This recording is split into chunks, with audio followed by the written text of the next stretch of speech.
하나님의 구원의 뜻과 계획을 깨달을 때는 성경에 두 가지 큰 사건이 있습니다. 서로 다른 책에 기록되어 있지만 서로 연결되어 있습니다. 하나의 사건은 창세기 11장에 나오는 바벨탑 사건 이야기입니다. 1절에 온 땅에 언어가 하나요 말이 하나였더라로 시작하고 있습니다. 이 바벨탑 사건은 창세기 11장에 기록되어 있는데 11장 1절에서 이렇게 시작하는 것입니다. 또 말씀드리면 온 땅에 언어가 하나요 말이 하나였더라. 말과 언어에 대한 이야기로 시작하고 있습니다. 이 사건은 노아 홍수 후에 일어난 일입니다. 노아 홍수로 인해서 모든 인간들이 멸하고 다 사라졌습니다. 그리고 그 이후에 다시 하나님께서 은혜를 베풀어 주셔서 그 사람들이 번성하게 되는 축복을 누리게 되었습니다. 이 사람들이 신할평지라는 곳에 모여 그들의 계획을 함께 나누었습니다. 오늘 본문에 보면은 이렇게 설명하고 있습니다. 서로 말하되 성읍과 탑을 건설하자. 우리가 이곳에 성읍과 탑을 만들자라는 것입니다. 즉 다시 말하면은 우리가 모여있는 이곳에 도시를 만들고 이 도시에 우리가 거주하면서 이곳에 우리가 상징이 되는 큰 탑을 지어보자라는 것입니다. 그 이유는 무엇일까요? 성경은 이렇게 그 이유를 설명하고 있습니다. 우리의 이름을 내고 흩어짐을 막아보자라는 것입니다. 우리의 이름, 즉 우리 사람들의 이렇게 힘이 있고 능력이 있고 그런 모습의 이름을 내고 더 나아가서 여기 모이는 모든 사람들이 흩어지지 않고 여기 함께 모여서 잘 살아보자는 그런 이야기입니다. 결국 이 사람들이 도시를 만들고 그리고 탑을 쌓겠다는 것은 자신들의 교만을 드러내고 그리고 자기를 과시하는 것이라고 할 수가 있습니다. 그래서 우리 인간의 지혜로 우리가 우리 힘으로 살아가보자라는 것입니다. 하나님 없이도 우리 자신의 능력과 우리 자신의 힘으로 모든 것을 할 수 있고 우리도 새로운 것을 만들 수 있다는 것을 보여주어서 우리가 하나님 간섭 없이 마음대로 살아보려고 하는 인간의 욕망이라고 할 수가 있습니다. 어찌 이 바벨탑을 쌓고 사는 이 사람들이 마음만 그러겠습니까? 오늘 사는 저와 여러분 역시 이와 같은 마음들이 우리 마음속에 도사되어 있습니다. 즉 내가 이 세상을 살아나갈 때 어떤 하나님이나 어떤 다른 사람을 의지하고 살아가기보다는 내 힘으로 내 능력으로 내가 할 수 있는 것으로 내가 세상을 내 마음대로 내가 하고 싶은 대로 내 욕망을 채우면서 내가 살아가 보겠다라는 마음이 우리 마음속에도 도사리고 있다는 것입니다. 그래서 우리 자신이 나를 과시하고 다른 사람들이 나를 인정해 주기를 바라면서 교만하게 살아가는 그런 모습이 오늘 우리에게도 있다는 사실입니다. 어쩌면 이 마음은 그 노아 시대의 사람들이나 오늘 사는 우리들의 마음이나 크게 다르지 않을 것입니다. 거의 비슷하게 자신의 어떤 유익을 위해서 자신의 어떤 인간적인 욕망을 위해서 이것들을 이루기 위해서 내 힘으로 내가 할 수 있는 것, 내가 내 마음대로 마음껏 해보겠다라고 생각을 하는 것이죠. 어쩌면 이것이 인간의 어리석음이라고 할 수가 있습니다. 사람들의 습성에는 높이 쌓으려고 하는 습성이 있습니다. 이 말을 다시 바꿔 말한다면 우리가 더 많은 것을 소유하고 더 많은 것을 가지고 그것으로 내가 하고 싶은 것을 마음껏 누리고 싶어하는 그런 욕망이라고 할 수가 있습니다. 세계에서 가장 높은 건물이 어떤 건물일까요? 이 세상에서 지금 이 지구상에서 가장 높은 건물 첫째는 1위는 뭐냐면은 아랍에미리트에 있는 두바이에 있는 부르주 칼리파라는 그런 빌딩이 있습니다. 이 빌딩의 높이는 무려 829m입니다. 그리고 그 층수는 160층입니다. 여러분 상상이 갔습니까? 건물의 높이가 820층, 거의 900m에 가까운 1km에 가까운 그런 건물입니다. 그렇다면 우리나라에서 가장 높은 건물이 어떤 건물입니까? 지금도 63빌딩이라고 고집하는 사람은 없겠죠. 어떤 건물이 가장 높습니까? 잠실 롯데월드 타워에서. 이 건물의 높이가 얼마냐면은 555m입니다. 그리고 층수는 123층입니다. 여러분 혹시 가보셨나요? 네? 저도 아직 못 가봤습니다. 이 롯데 월드타워가 500m 이상, 555m 되는 그런 높은 그런 건물입니다. 그래서 서울 어느 곳에 있든지 그 건물이 보입니다. 그래서 마치 이 건물을 우리 대한민국의 서울의 상징인 것처럼 여기고 있죠. 사람들이 왜 이렇게 높은 건물을 만들고 왜 이렇게 높은 빌딩들을 만들까요? 그것은 이 노아 시대에 그 후에 일어났던 그 바벨탑을 쌓던 그 사람들과 똑같은 마음일 것입니다. 자기의 힘을 과시하고 자기의 능력을 과시하고 우리도 할 수 있다. 나도 이런 것을 만들 수 있다. 라는 것을 보여주기 위함이라는 것을 볼 수가 있습니다. 오늘 본문을 계속 보면은 하나님께서 사람들이 만드시는 탑을 보려고 그곳으로 내려오셨습니다.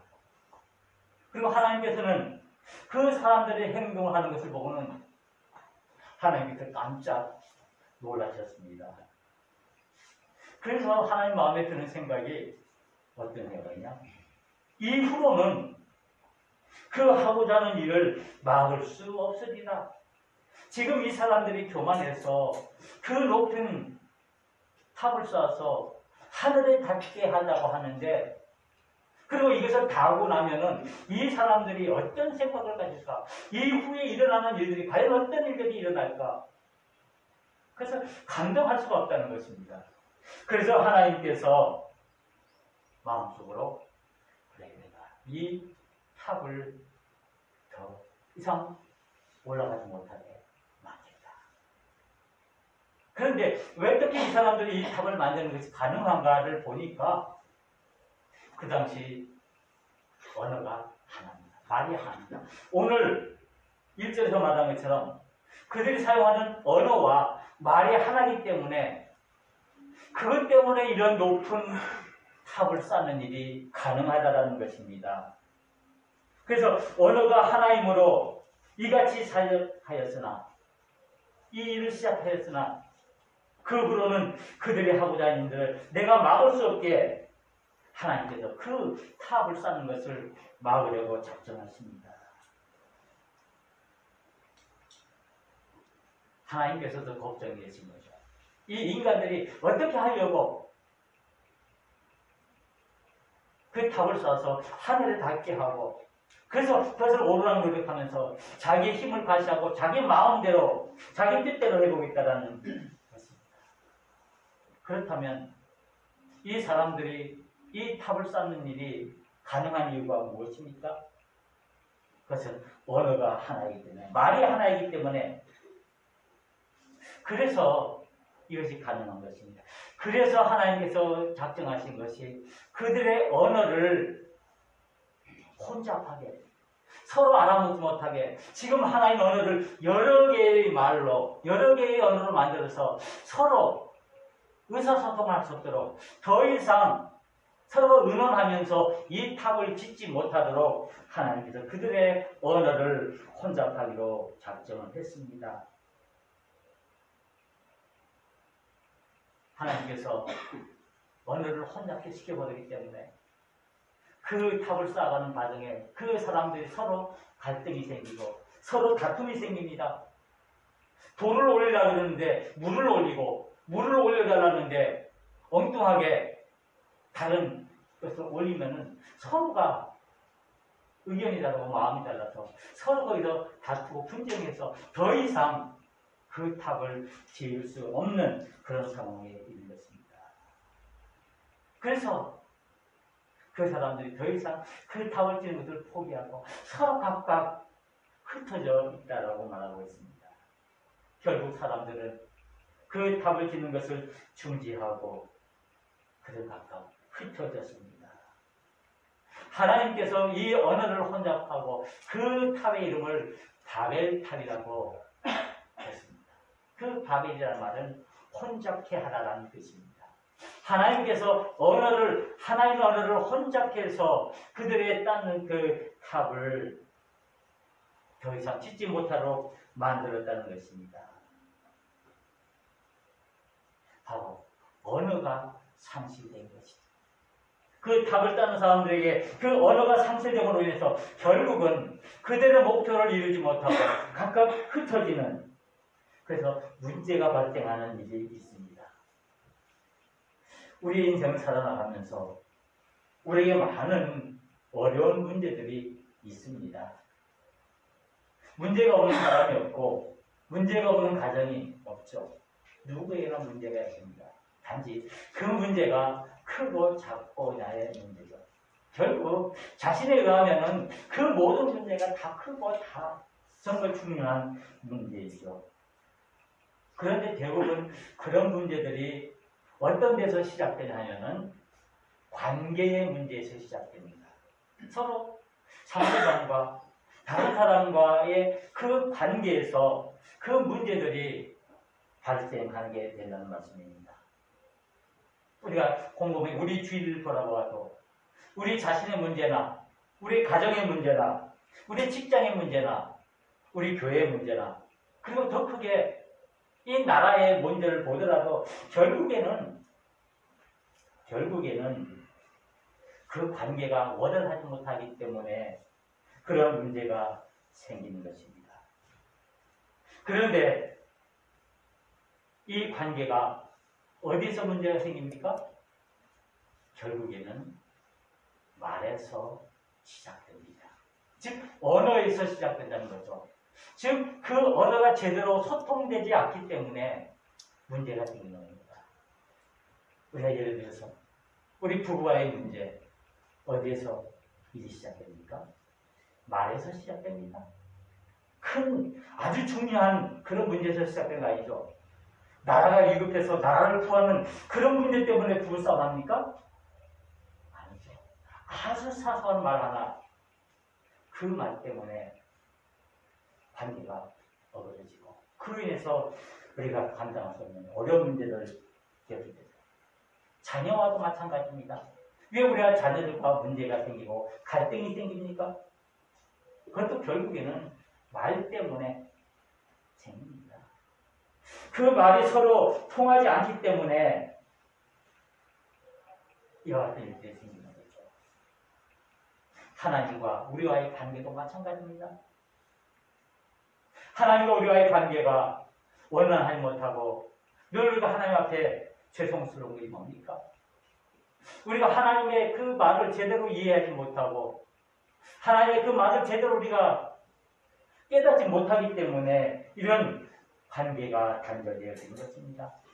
결국 말로 인해서, 언어로 인해서 우리 사람들과의 사이 관계가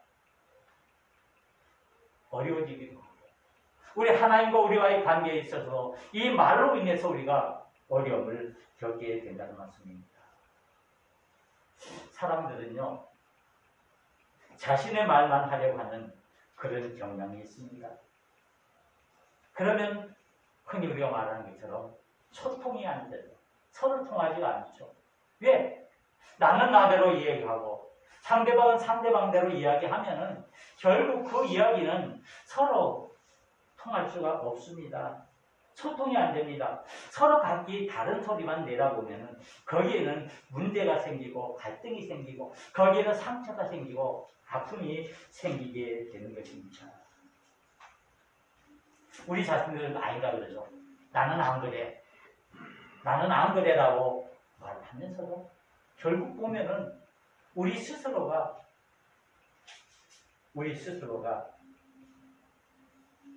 내 목소리만 주장하고 내 생각만 강요하고 내 방법만 고집하는 그것 때문에 상대방과의 관계가 원만하지 않다는 거죠. 이 문제는 부부나 자녀의 문제, 가정의 문제, 교회에서도 마찬가지고 우리가 다니는 직장에서도 마찬가지고 이와 같이 소통이 안 되면은 그렇죠.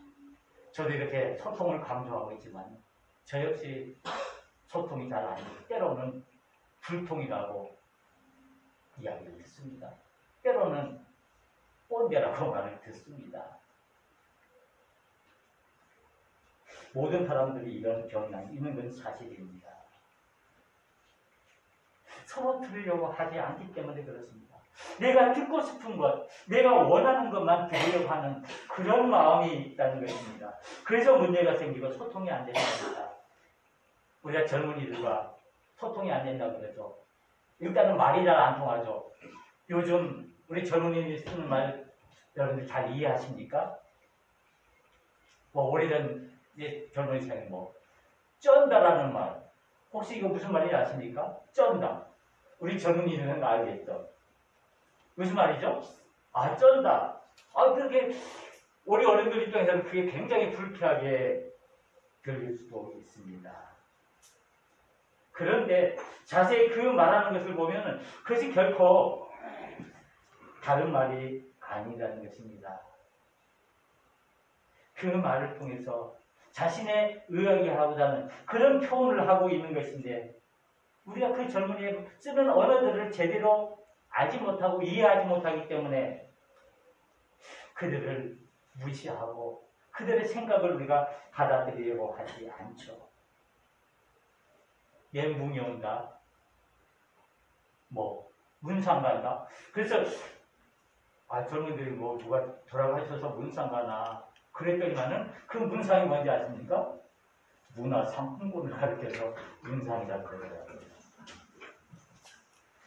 이렇게 말이 안 통하는 거죠. 서로 생각이 다른 거죠. 서로 답답한 거죠. 여러분들 살아나가면서 가장 힘든 게 뭡니까? 서로 말이 안 통해서 서로 답답한 것. 부부 간에도 마찬가지고 자녀들과의 관계도 마찬가지고 우리가 말이 안 통하면 가장 먼저 오는 게 서로 답답하다는 것입니다. 그래서 내 가슴만 치면서 아이고 답답해. 내 말을 이해해주고 내 말을 들어달라고 그러는 것이죠. 이것은 즉 우리 삶에 언어가 부재되고 언어가 상실되었기 때문입니다. 말의 진정한 의미를 잃어버렸기 때문에 이와 같은 여러 가지 문제들로 인해서 우리가 상처받고 아파하고 힘들어하는 것입니다. 그래서 요즘 직업 가운데는요 소통 전문가라는 것도 있습니다. 서로 이야기가 잘 통할 수 있도록 그런 길들을 방법들을 가르쳐주는 그런 사람이죠. 그처럼 우리가 살고 있는 이 사회는 매우 이 소통이라는 게 매우 중요합니다. 서로의 말이 서로 통하고 서로 이해할 수 있는 그런 부분들이 매우 중요하다는 말씀입니다. 하나님과의 관계도 마찬가지입니다. 하나님과의 우리 관계사에 그 소통이 되지 않으면 일방적으로 우리 마음대로, 우리 생각대로, 내 방식대로 우리가 진짜 원하는 것은 하나님이 원하시는 대로, 하나님의 뜻대로, 하나님의 방법대로 우리가 살아가는 것인데 그 소리는 듣지 않고 내 방법, 내 방식만 고집하면서 살아갈 수 있다는 말씀입니다.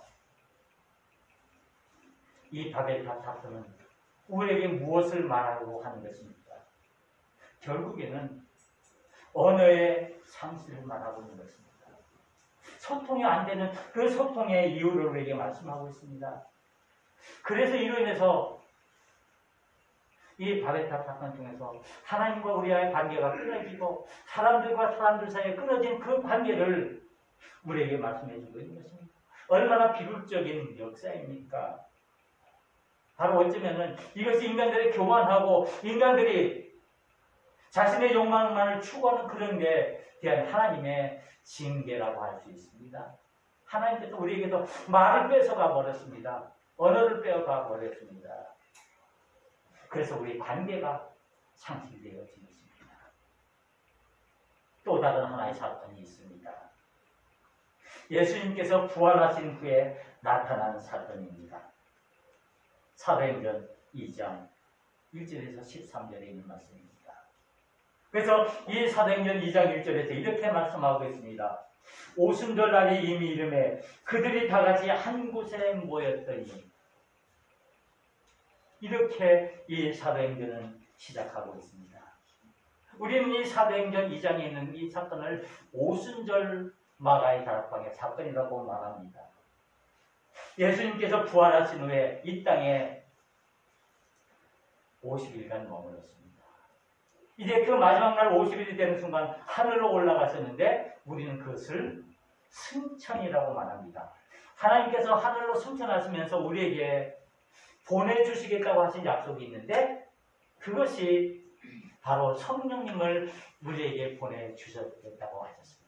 그래서 이 오순절날 예수님께서 부활하신 지 50일 되는 날 예수님께서 하늘로 승천하시면서 그 예수님 대신에 우리와 함께할 그 성령을 우리에게 보여줬다는 사실입니다. 하나님의 약속으로 이 오순절 사건이 이루어졌습니다. 마가의 다락방에 120명의 문도가 성도들이 모여서 간절히 하나님 앞에 기도할 때 놀라운 일이 일어났습니다. 2절에 이렇게 소개합니다. 호련히 하늘로부터 급하고 강한 소리가, 바람 같은 소리가 있어 그들이 앉은 온 집에 가득하며 마치 불의 혀처럼 갈라지는 것들이 그들에게 보여 각 사람에게 하나씩 임하여 있더니 그들이 다 성령의 충만함을 받고 성령의 말하심을 따라 다른 언어들로 말하기를 시작합니다. 사도행전 2장에서 이렇게 말씀하고 있습니다. 그 마가의 다락방에 모인 그 성도들에게 바람 같은 소리가 성령의 모습을 표현하고 있습니다. 바람 같은 소리. 그리고 마치 불의 혀처럼 갈라지는 것들이 겁 같은 머리 위에, 사람들이 가끔 머리 위에 불이 혀처럼 갈라지는 그런 모습이 나타났다는 것입니다.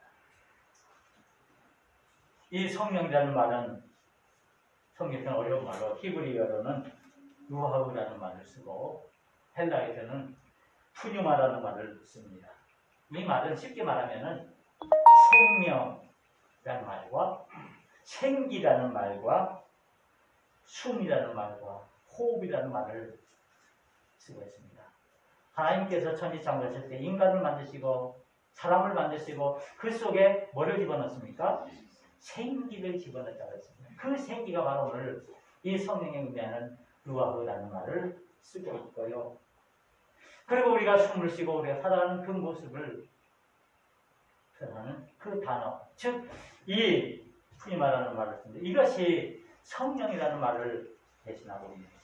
그래서 성령은 우리에게 생명이고 바람이고 생기이고 그리고 숨과 호흡이 되는 그런 가장 인간 삶에 있어서 인간의 존재에서 가장 중요한 근원이 되는 것을 말하고 있습니다. 그래서 이 각 사람에게 이 성령이 임했다라고 말씀하고 있습니다. 그런데 놀라운 것은 이 성령을 받은 사람들이 그 후로는 다른 말로 이야기한다는 것입니다. 방언을 했다는 것이죠. 방언 우리가 잘 알죠. 60대 사람들은 밑에 있는 사람들은 우리 제주도 방언을 잘 이해하지 못해서 뭐라고 이야기하는지 보라 몰라. 무슨 말인지 아십니까? 가야를. 이렇게 방언을 하면은 서로 통하지 않습니다. 여러분들 서로 다른 말로 이야기하는 것을 우리가 이해할 수 있습니까? 그런데 놀라운 이 오순절 사건에 그곳에 성령이 임함으로 인해서 그곳에 방언의 역사가 일어났습니다.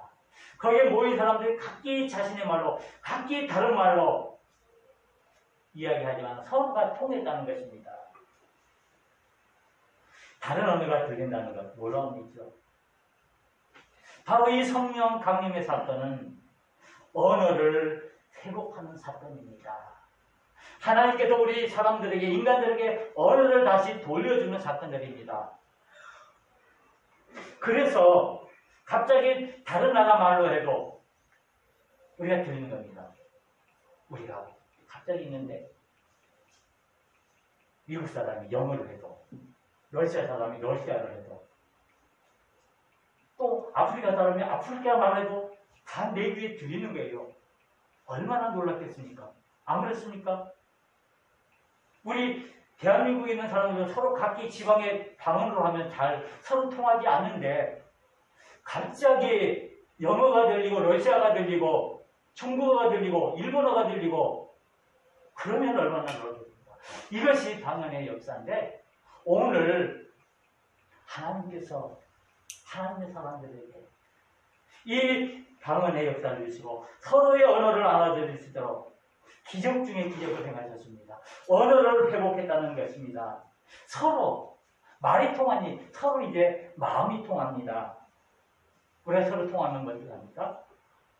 우리 눈빛만 보아도 알아. 우리 눈빛만 봐도 다 통해. 저 사람은 눈빛만 봐도 무엇을 말하라고 알아. 얼마나 좋은 관계입니까? 이것이 소통이 된다는 의미거든요.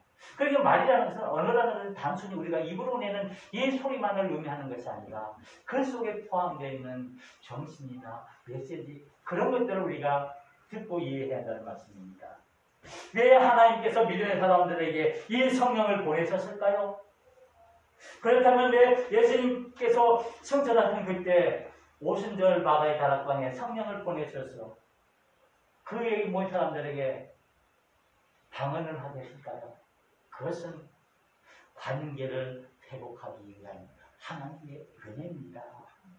바벨탑 사건으로 인해서 하나님과 우리 사이에, 그리고 사람들과 사람 사이에 그 언어가 없으므로 서로 갈라진 그 끊어진 관계를 다시 회복시키기 위해서 이 성령을 보내주셔서 그 성령을 통해서 서로의 마음을, 서로의 말을 이해하게 해서 서로 통할 수 있도록 만들어졌다는, 서로 소통하게 만들어졌다는 것입니다. 바로 여기에 하나님의 구원의 계획이 있습니다.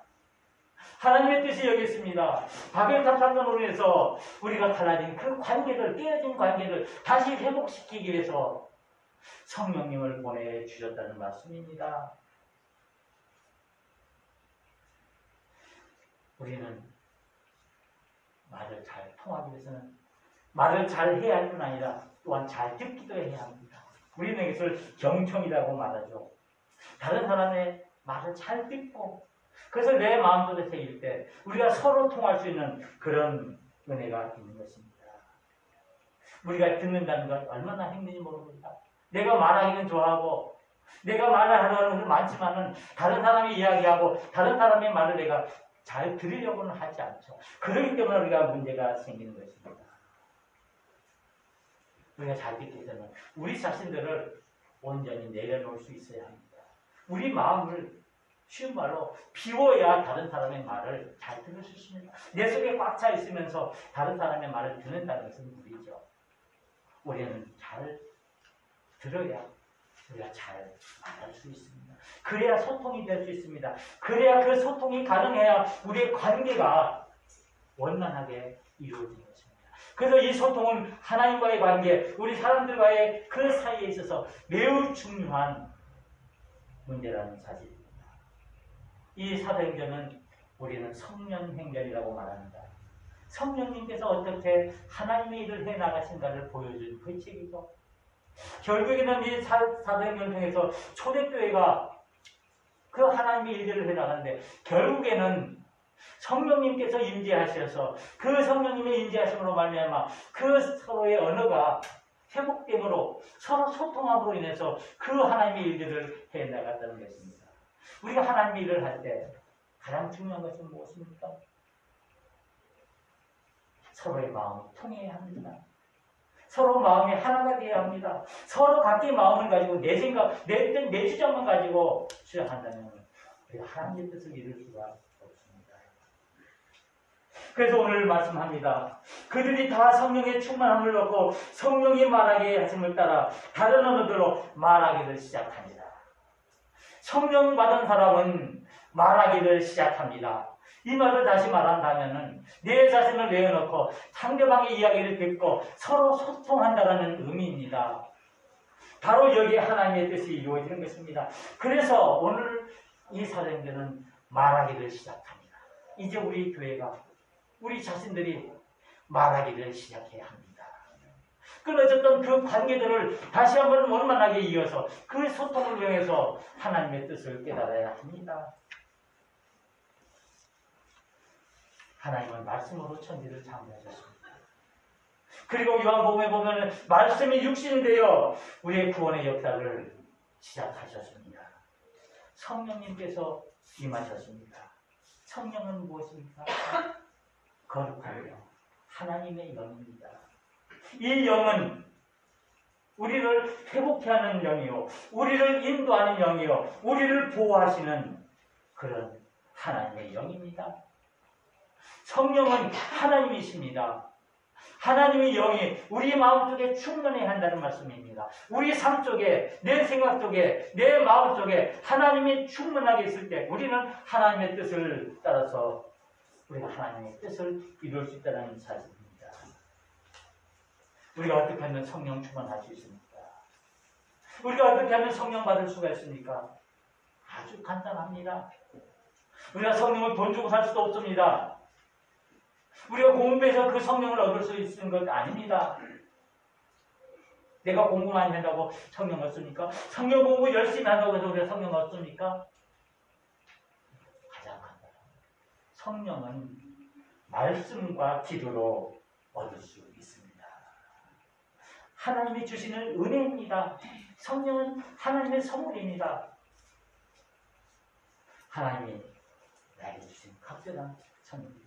말씀을 묵상하고 그 말씀을 듣고 그리고 기도함으로 우리가 성령을 받아 성령을 의지하고 성령의 뜻을 따라 살아가야 한다는 것입니다. 성령은 말씀 안에서는 기도하는 기도입니다. 우리는 보통 기도하면 하나님께 내가 원하는 것을 요구하는 것이 아닙니다. 저는 깨달은 하나 있습니다. 기도는요, 하나님의 말씀을 듣는 것입니다. 하나님의 나에게 요구하시는 그 말씀을 내가 듣고 행하는 것입니다. 내 것을 요구하고 내 것을 바라는 것이 아니라 하나님께서 나에게 원하시는 그 하시고 하는 말씀을 내가 듣고 그 뜻을 내가 헤아려서 그대로 행해 나가는 것이 기도의 삶인 줄 믿습니다. 이제 우리는 성령 충만한 삶을 살아야 합니다. 오늘 성령 강림 주일입니다. 오늘 이 성령 강림 주일을 통해서 바벨탑의 사건과 이 오순절의 사건을 통해서 우리의 언어가 회복되어지는 은혜가 있기를 간절히 빕니다.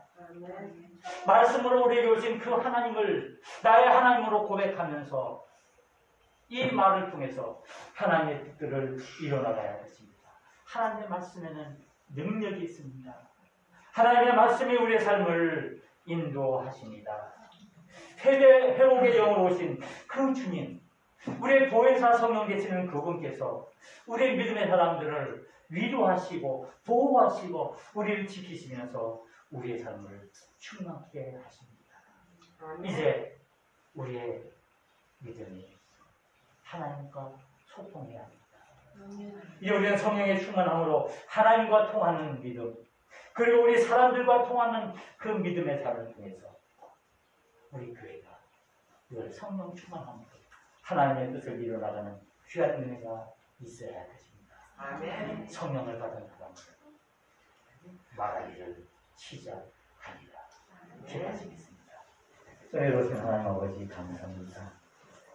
오늘 여기 성령 가문지를 맞이해서 우리가 이 자리에 모여 하나님께서 우리를 은혜로 불러주시고 우리의 모든 문제들을 해결해 주시기 위해서 다시 한번 우리의 부재되었던 그 언어들, 상실되었던 그 언어들을 회복해 하시는 은혜를 깨닫게 하신 것 감사합니다.